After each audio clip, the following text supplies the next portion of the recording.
Let's take a closer look at the Pregel program in action. The Pregel program that we are about to illustrate finds the maximum value among all the vertices in a graph. Assume a graph of 4 vertices as shown on screen. A value is associated with each vertex, and the neighbors of a vertex are illustrated as red arrows.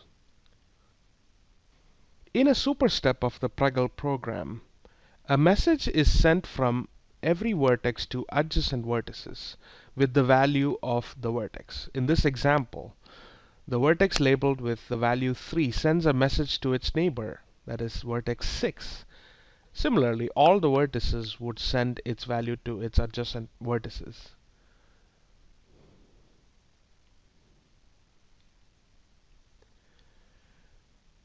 Now the vertices will do a comparison and change their value if the value they received through a message is higher than the current value. Vertices that have not changed the value will vote to halt. Vertices that have voted to halt will go into an inactive state. They will remain in the inactive state until they receive a message from a neighboring vertex. This completes one super step of this program. This will now be iterated until all the vertices have voted to halt.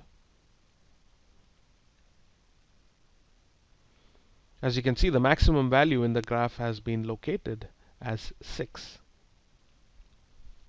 Now let's look at the API of a Pregel program. A Pregel program is generally written by subclassing the vertex class.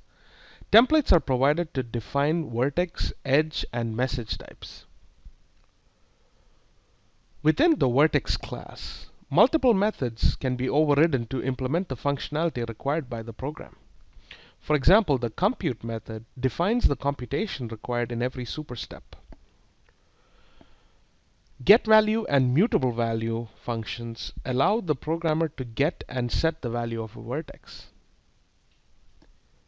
In addition, there is a method that enables messages to be sent to other vertices.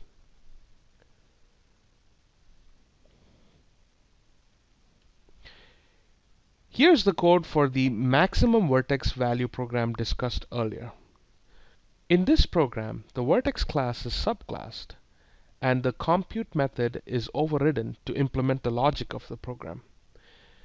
As you can see in the program, every vertex sends a message to all of its neighbors with its current maximum value. Once the messages have been sent, the vertex receives all the messages from its adjacent neighbors and compares its own value with the value of its neighbors. If the value of any neighbor exceeds the current value of the vertex, it will update its current value. If it updates its current value, it proceeds to the next super step. Otherwise, it would have voted to halt. The program ends when all vertices have voted to halt.